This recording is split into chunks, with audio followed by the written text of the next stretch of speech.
mga ina-assemble yung mga factory ng mga programs natin, mga programs natin. Ngayon, ang ginagawa nila ngayon ay 50 series, casement po ito sir, no?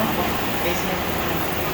Ngayon sa amin, bago kami na gumawa, meron kami tinatawag na mga cutting. May mga cutting po ba kayo dito? Yung something na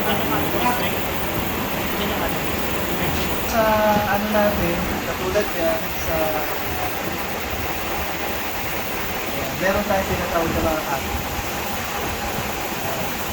Sa page kasi namin, may mga meron tayo dito, may mga grupo lang, halimbawa, naka-quantify na siya sa description ng mga profile na gagawin.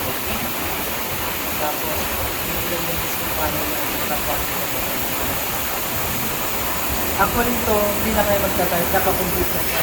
May mga business files kami na naka-formula na Para Excel. naka-compile na yun. Para ilalagay na lang.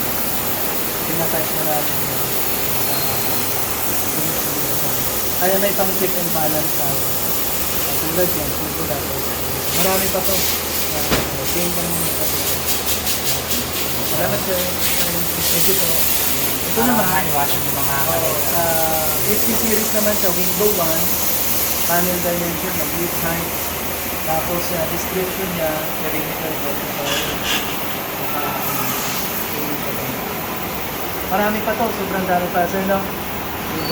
Salamat sir, kung mga design complete tayo, meron tayo sa engineering. Kasi yun ang marami sila. Oo, lahat pa akong dimension. Kahit yung mga irregular yung Lahat.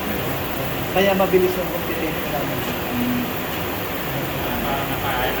Naka-itemize na to. Okay, price.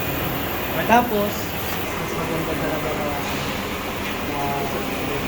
kasi siyempre, yung mga switch niya, dapat matakas yan, pagka magbabarami tayo, yung mga company na technique. Kaya sabi ko, dito natin na nagpapatuloy.